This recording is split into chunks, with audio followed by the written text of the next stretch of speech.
Shabbat Shalom. First off, I want to give all praise, glory, and honor to Yahweh Bahashem, Yahweh Shai, Bahashem, Rakakudash. Double honors to the apostles and the elders of Great Millstone. Salutations to the hopeful elect that are scattered throughout the four corners of the earth.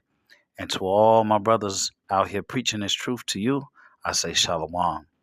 This is a Matazar from the Chicago camp coming back at you again with another lesson entitled, "You're Gonna Get This Work." Let's take a look at this video.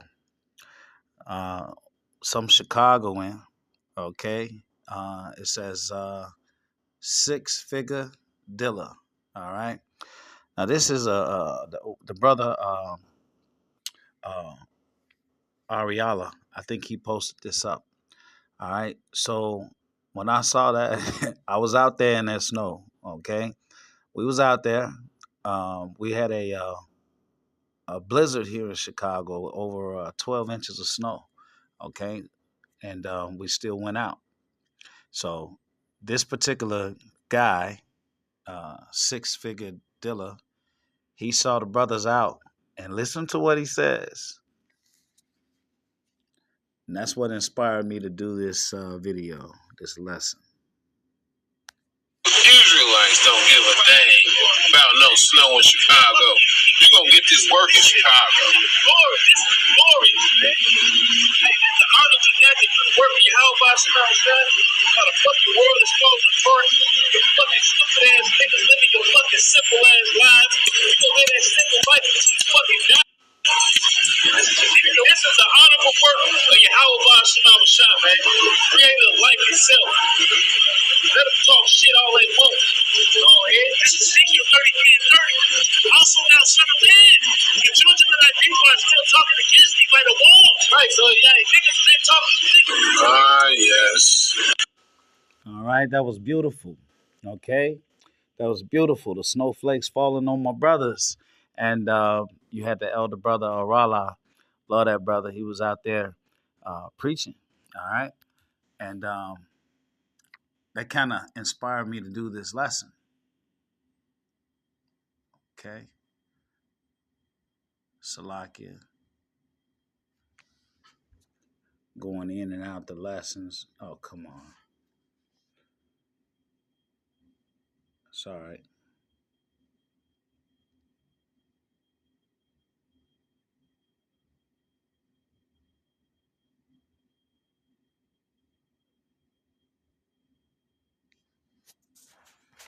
All right, here we go.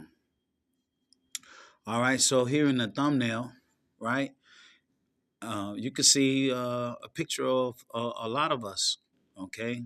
All right, that's my camp up top. All right, you got Elder Malcolm right here in the bottom left, okay? And you got the brother Arala, Elder brother Arala, who video you just saw, okay? So we was out there in the elements, okay? And in the caption of this thumbnail, you have Hebrews 6 and 10. It says, "The Most High is not unjust. He will not forget your work and the love you have shown him as you have helped his people and continue to help them." All right. And by that help, they're talking about ministering. Okay. It's talking about ministering. Okay. So let's get into it. So this is called "You're Gonna Get This Work." 2 Timothy 4 and 2. It says, "Preach the word, be instant, in season, out of season, reprove, rebuke, exhort with all long suffering and doctrine." All right. And that being instant is talking about being ready. All right. Being ready. Isaiah 62 and 6. It says, "I have set watchmen upon thy walls, O Jerusalem, which shall never hold their peace, day nor night. Ye that make mention of Yahweh, keep not silence, and give him no rest till he establish, until he make Jerusalem a praise in the earth." All right. So the Lord has given us this ministry. All right. So we're not holding our peace. Okay. We're not holding our peace. All right. We're not like these pastors in the churches that cannot bark. Them dumb dogs that cannot bark. You know what? Let's get that since I said it.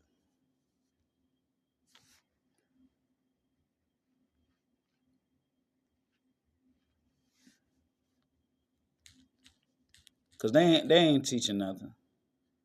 If they're not teaching a prosperity message, Isaiah 56:10. His watchmen are blind. They are ignorant. They are all dumb dogs. They cannot bark, sleeping, lying down, loving to slumber. Okay? See, the reason they're sleeping, lying down, and loving to slumber because they don't have this truth. That's pretty obvious. But the Spirit is on us. This is Isaiah 59:21. As for me, this is my covenant with them, said Yahweh. My spirit that is upon thee, and my words which I have put in thy mouth, shall not depart out of thy mouth, nor out of the mouth of thy seed, nor out of the mouth of thy seed, saith Yahweh, from henceforth and forever. All right, that's Isaiah 59:21. So the Spirit is on us.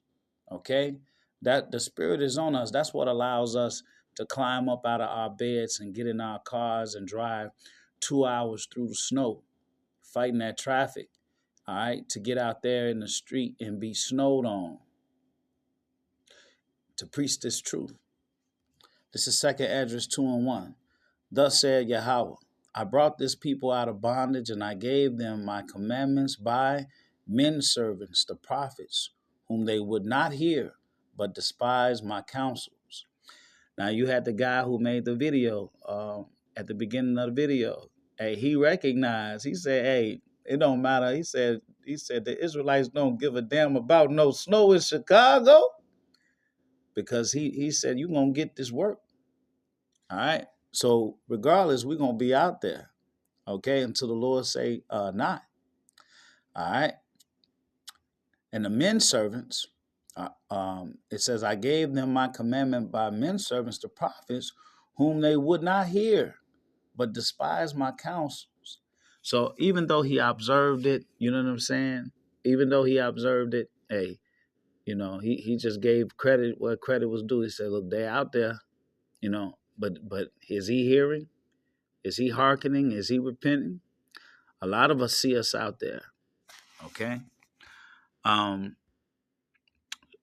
Sirach 27:9 says, the birds will resort unto their light, so will truth return unto them that practice in her. All right, so the prophets are back, okay? Every third and fourth generation, we come back upon the earth, all right? And the Lord put this truth in us, and we're out here doing what we did years in previous lives before, okay? Doing the same thing. Whether they will hear, all right? This is Ezekiel 2:3. And he said unto me, Son of man, I send thee to the children of Israel, to a rebellious nation, and have rebelled against me. They and their fathers have transgressed against me, even unto this very day. For they are impudent children and stiff-hearted. All right? I do send thee unto them, and thou shalt say unto them, Thus saith the Lord, power.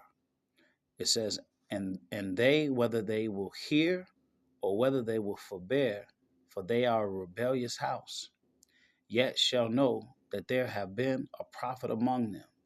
All right. So this is a rebellious house. Okay. Israel is a rebellious house with no shame. Okay. But the scripture says whether they will hear or whether they will forbear. It says, for they are a rebellious house, yet shall they know. Okay.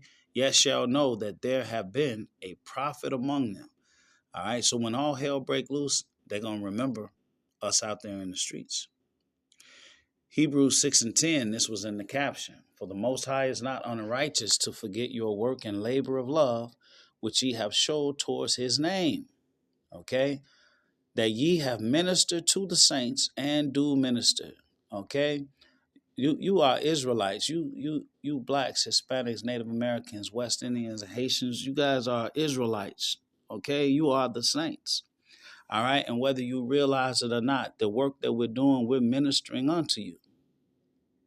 And we desire that every one of you do show the same diligence to the full assurance of hope unto the end, that ye be not slothful, but followers of them who through faith and patience inherit the promises. All right, and that's what we're doing. We're working for the penny. Necessity is laid upon us. This is 1 Corinthians 9:16. Paul says, "For though I preach the gospel, I have nothing to glory of, for necessity is laid upon me. Yea, woe is unto me if I preach not the gospel." Paul says, hey, listen, this is something that has to be done whether I agree to it or not. All right? He said, "For though I preach the gospel, I have nothing to glory of, for necessity is laid upon me. And yea, woe is unto me if I preach not the gospel." Listen, we got to do this work regardless of whether we wanted to or not. Okay? We've been called. All right? It don't matter whether you want to or not. The creator of the universe, okay, has commanded us to do this work. All right. And it ain't gonna look good. It's gonna be beaten with many stripes if you don't. If I do this thing willingly, I have a reward. But if against my will, a dispensation of the gospel is committed unto me, what is my reward then? All right. So it was given to Paul. All right, a dispensation. Dispensation is going into management and stewardship, right? So it's something that was dealt out and something that was given. All right, this doctrine. All right, Acts 20:24 talks about the gospel of the grace of God. Okay, all right. So this ministry and this truth, all right, was laid upon Paul. All right, and likewise with us. Necessity is laid upon us, and we have to preach this gospel. "For if I do this thing willingly, I have a reward. But if against my will, a dispensation of the gospel is committed unto me. What is my reward then? Verily that, when I preach the gospel, I may make the gospel of Hamashiach without charge, that I abuse not my power in the gospel." You see, the group Genesis want to charge you for the breakdowns. That's wrong. For though I be free from all men, yet have I made myself servant unto all, that I might gain the more. 2 Esdras 2:42, and this is in closing. "I, Esdras, saw upon the Mount Zion a great people whom I could not number, and they all praised the Lord with songs. And in the midst of them there was a young man of a high stature, taller than all the rest, and upon every one of their heads he set crowns, and was more exalted, which I marveled at greatly. So I asked the angel, and I said, Sir, what are these? He answered and said unto me, These be they that have put off the mortal clothing, and put on the immortal, and have confessed the name of the Most High. Now are they crowned, and receive palms. Then said I unto the angel, What young person is that crowned them, and giveth them palms in their hands? So he answered and said unto me, It is the Son of the Most High, whom they have confessed in the world. Then began I greatly to commend them that stood so stiffly for the name of the Lord Yahweh. Then the angel said unto me, Go thy way, and tell my people what manner of things and how great wonders of the Lord thy power thou hast seen. Okay? It says very important. It says, Then began I greatly to commend them that stood so stiffly for the name of the Lord. So let's go back and look at this thumbnail. All right? So this is just a precursor. All right? Men that are hazarding their lives and their freedom, all right, to do what? To labor and preach this truth, okay, and stand stiffly for the name. All right? So you're going to get this work. I pray that this lesson has been edifying. To the next one, Shalom.